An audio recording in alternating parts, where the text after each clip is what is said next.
My name's Gail Fuller, and I own Fuller Farms at Emporia, Kansas.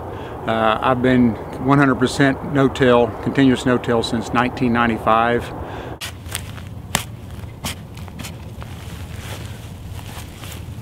The further we got into cover crops, soil health became the main focus of what we're doing, everything with our farm. And when I started no-tilling, I was told that in about 3 years the earthworms would show up, and that would be the key to no-till, was getting the earthworms introduced. So after about 3 or 4 years, sure enough, we would start to find an earthworm when we would dig, and we would have to dig sometimes 8 or 10 times in the soil to find an earthworm. Now, if I don't dig up a spade full of soil and find 3 or 4 earthworms, it's a bad day. After a few years of no-till, we realized that no-till wasn't the final step. It was just the first step in our journey. The next step was bringing cover crops in the late 90s, and really became full-blown into the cover crop in 2004, 2005.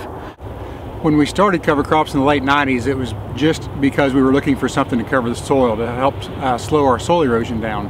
But when we came back to cover crops in the mid-2000s, we soon learned that there was a value there for forage, and also that we needed more diversity in our mix. I learned more about nutrient cycling, water infiltration, and to get to things like that, we needed more than just a monoculture. I want as much diversity in my mixes as I can get. And when we talk about diverse mixes, there's really 3 different elements in a mix. Number one, you have the brassicas, the broadleaf. This would be just like some of the brassicas you have in your garden, radishes, turnips, things like that, kale.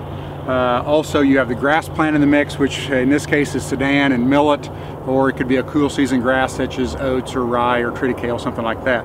Also, the third element is the broadleaf, such as in this case here we have some clover, and there's some alfalfa here also, which are the legumes in the mix.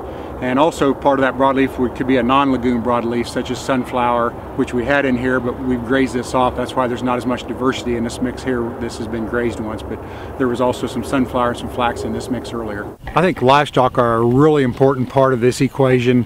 You know, as the buffalo roamed the prairies centuries ago, we really have gotten away from letting livestock onto our ground, and I think that's a really key element in the cycling. We started doing some biological testing 2 years ago.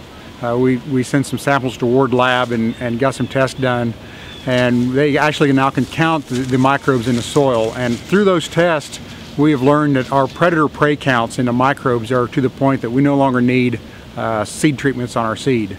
The wildlife are also benefiting greatly from what we're doing with our cover crops. I have one landowner that only owns the land because he likes to hunt deer. And he's been trying to establish some food plots for the last several years, and I finally have convinced him, as he's seen my cover crops, that we have 80 and 100 acre food plots, that he doesn't need to be planting the 1 acre food plots anymore. We have been blessed to be asked to be stewards of this planet, and you know, quite frankly, we probably could do a better job. I know we could do a better job than the job we've been doing. What good is sustainable when we've degraded our soils to the point that we have? We've lost over 40% of our topsoil in just over 100 years, and we want to talk about being sustainable now. You know, that's not good enough. We need to regenerate, we need to rebuild our soils. That's why I am now on the journey I'm on. And you know, we started with cover crops as erosion control, but now we're seeing the full benefits of soil health and what that means, and we're now producing healthier food. You know, for me, that's what it's all about, is producing the healthiest food we can.